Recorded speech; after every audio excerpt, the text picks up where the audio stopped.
Hi, my name is Giuseppe Femia, and I'm going to be talking today about my work in disability, magic, and technology, playing a role in tabletop role-playing games, or TTRPGs.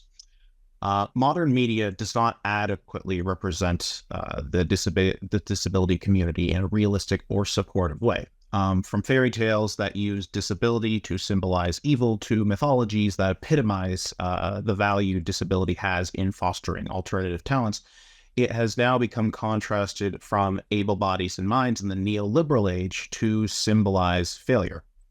The majority of contemporary games are designed with an able-bodied and neurotypical main character in mind, which makes playing a character with a disability disadvantageous for achieving success in the game.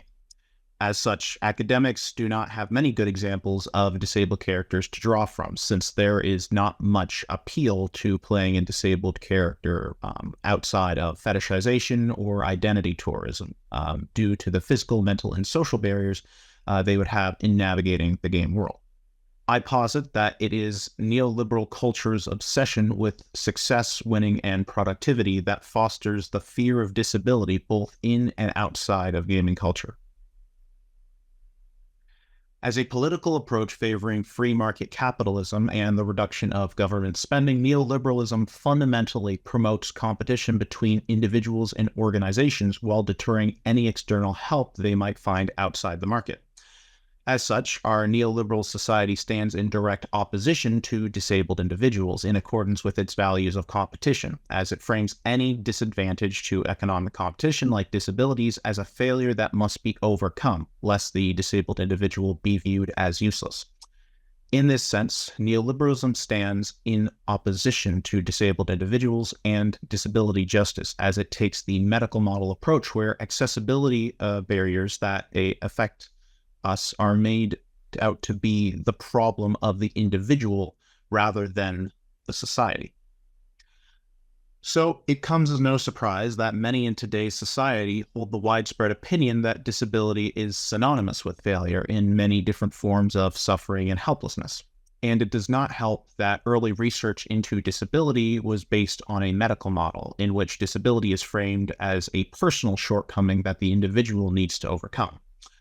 Contemporary disability studies opposes the medical model and encourages approaching the discipline through the frame of the social model.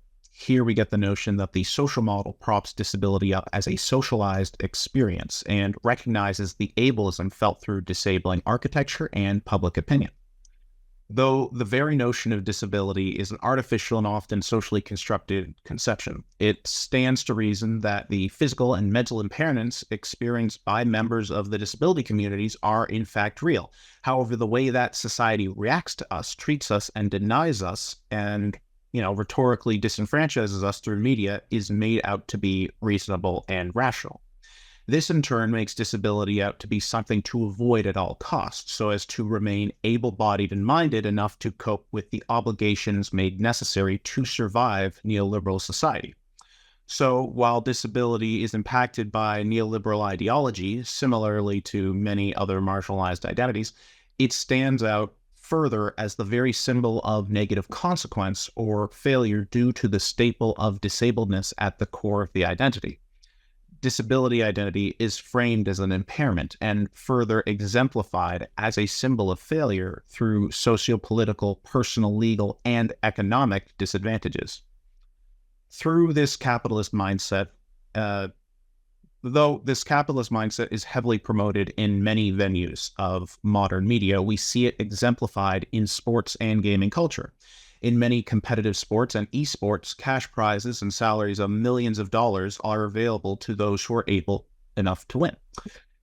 In all these contests, ranging from Dota 2 to professional basketball, there is a singular goal that qualifies winning, and anything other than achieving that goal means failure for the team or individual player. This goal can be something straightforward, like getting more points than the other team, or it can be something more complicated, like destroying the opposing team's guardian. In either case, there is static qualifiers for victory, and any mistake, shortcoming, or handicap, if you will, is met with criticism. In this manner, disability of any kind, if seen as unfavorable, is is seen as unfavorable if it conflicts with the goals of winning the game, just as it is seen as unfavorable in a neoliberal society when it comes to performing a given role. Even with the current state of game studies, an overwhelming move within the genre of serious game studies has gone towards rehabilitation in the sense of improving on or correcting undesirable symptoms of disabled individuals. However, there's an abundance of rehabilitative games research in the STEM and psych field, which reproduces what Eli Clare terms the ideology of cure and seeks to cure or eradicate disability. As game studies continues to grow and expand into different avenues of scholarly work, as it is a fairly new discipline still, it is being applied to the medical model of disability in an attempt to fix or cure perceived impairment through the utilization of games. This has been shown to come in the form of RPGs designed to develop the appropriate social skills for children with autism and ADHD. To be clear, I'm not saying that all serious games work towards a neoliberal agenda. However, they primarily facilitate learning, skill, practice, or problem solving, which can have beneficial impacts on the lives of the players, but often can be used to reinforce the medical model of disability in the sense that they are marketed to be able to assist the player in overcoming their own disability. So how do we respond to something like this as disability, the medical model of disability, encroaches into game studies? The angle with which I approach this topic fixates on changing our perception of failure as an aspect of life with disability, which has a pejorative impact on the lives of people with disability, particularly in the neoliberal era. A key way of doing this would be through the humanities. So many social studies scholars like Jay Dolmaj, Jack Halberstam, Jesper Juul, Jose Esteban Muniz, David Payne have all observed the framing of failure for our neoliberal society. Situating disability game studies in their depictions of failure in performance, particularly Halberstam's conception of queer failure, we can apply it to the cultural anxiety that we see play out in games, more specifically role-playing games as a reflection of our own society's values. In this sense, we will be redefining success and failure in terms of disability in RPGs, and we can find ways of doing this through both mechanics and depictions of characters within the narrative. When we consider what constitutes failure in a neoliberal society, it is most often associated with a bad thing. Failure to execute a task correctly will result in punishment or loss of reward. Failure to speak clearly will result in other people making mistakes and potentially the speaker being blamed for it. Failure to look ideal for the context will result in social exile or debasement. These are the things we learn and are told within a neoliberal society. Ultimately, what this fear of failure comes down to is a fear of not being able to perform a role correctly. In queer studies, queer failure is regarded as not being capable of fitting in with the societal norms as part of our identity. However, disability being viewed as a failure combines this failure of identity conformity with failure of useful performance. In this case, I see tabletop role-playing games as an abundant media site to host queer failure for disability narratives. Regarding the limitations of traditional games like chess, baseball, golf, etc., TTRPG systems provide us a unique site where there is no static goal for winning the game. While there is a big bad evil monster to kill in many cases, a dungeon to explore, and to successfully navigate, and nobles to rescue, no one is limiting the players so that they can't go off on their own and try something different. In this TTRPG game space, the fear of failure that deters us from experiencing a game with disabled identities present and active has less purchase unless the players at the table were to bring in their own preconceived notions of success and failure. Therein lies the problem. There are plenty of examples of disability representation that can be found exemplifying disability through the cultural fetishization of archetypes, like the blind monk or the one-armed swordsman. There are plenty of examples that can be found showing disability as an outright tragedy, and there are plenty of examples that can be found showing an individual triumphing over their disability as a barrier to normalcy. However, there does not seem to be a normative appeal outside of the above three narrative archetypes. To play a disabled character is something in which we must accept that there will be physical, mental, and social barriers in accessing the game world.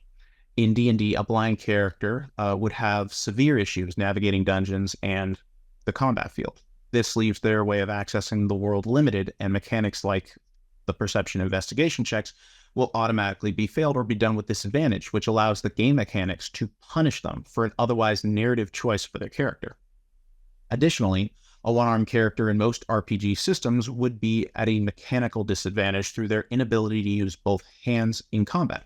The lack of an additional appendage makes it so that they don't have a shield to protect them, or they don't have an additional item, or have the capacity to wield weapons or do actions that require two hands.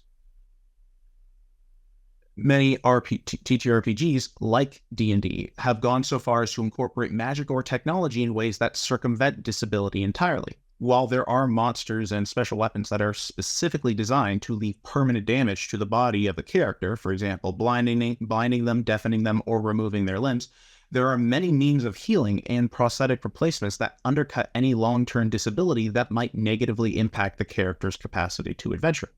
As such, players are encouraged to have only able bodies in mind when designing their character. Something similar can be said for mental disabilities, but that differs from system to system, with more emphasis being put into the roleplay aspect of the experience rather than the mechanics.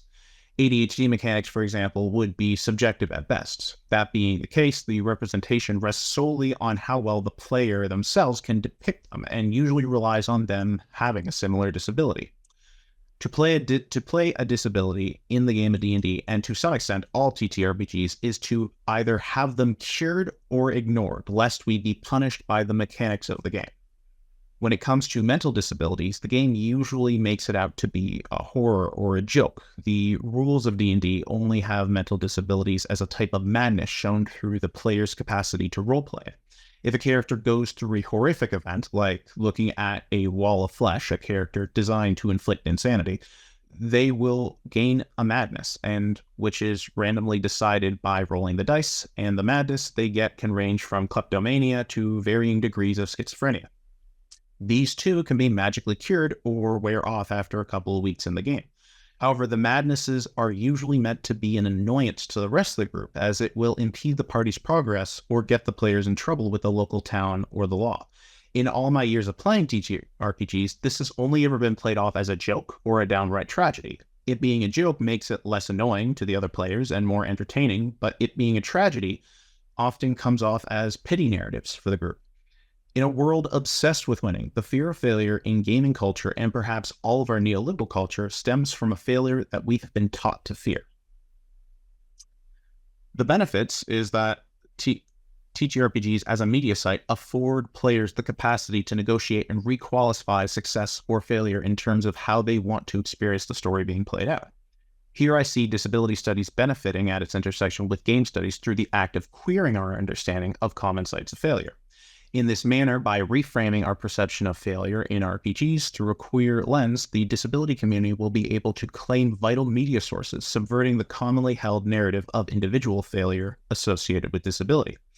Pete Conlon from Dimension 20, for example, was a character who was played with an addiction and had an actual narrative progression throughout his addiction. Caleb Woodogast was one who was played by someone who experienced depression firsthand as a means of coping with their own depression. And there has been no end to the debate online over how to be inclusive with the adventurer's wheelchair, which has no doubt made for some very interesting narratives.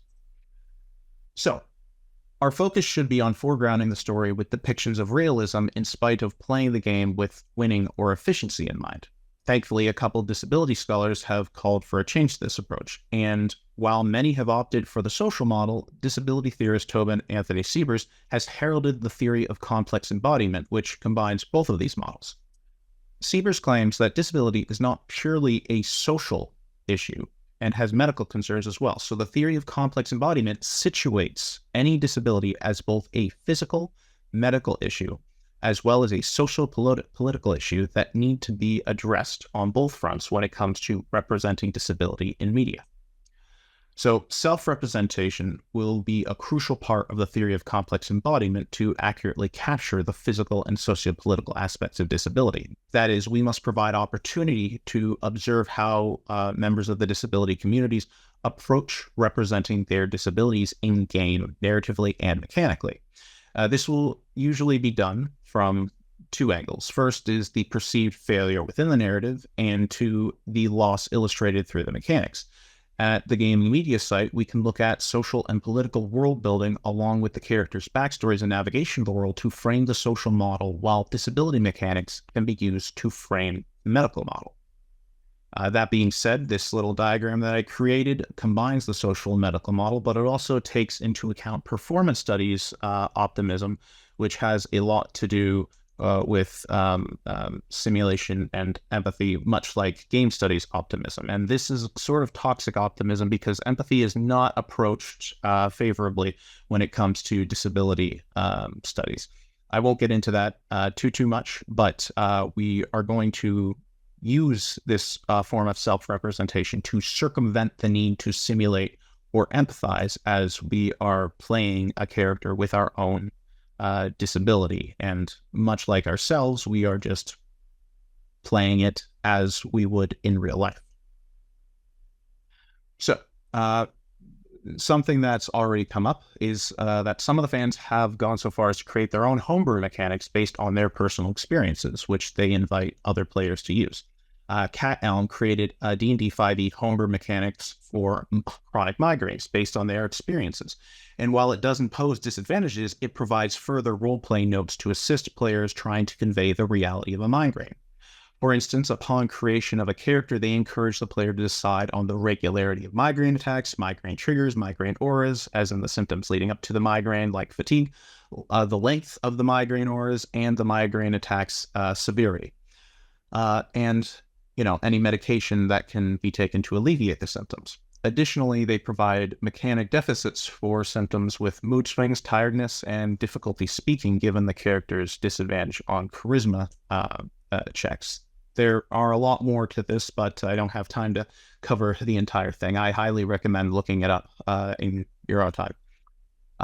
In addition, they try and create the reality of the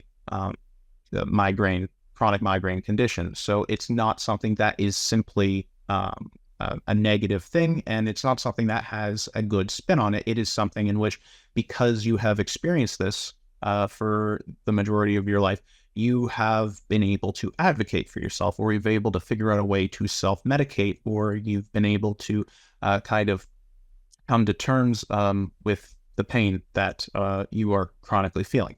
And that's not necessarily a positive spin on it because you are still with the condition, but it shows more of an embodied experience that's a well-rounded approach to actually creating migraine mechanics that are based in reality. So, of course, these mechanics are based on the author's own experiences, so they will not cover every experience that individuals with chronic migraines create. But this is the first step towards the personalization of a TTRPG character for disability representation without the need to see the disability as a complete detriment to the experience of play. So, to further introduce disability mechanics into the world of TTRPGs, we need to establish the sense of failure that deters them to begin with. So that's my presentation. Thank you for listening. I have an active CFP for disability game studies for those interested in academic intersection. Feel free to check it out. But thank you for coming, and I hope that you took some good information away from this experience.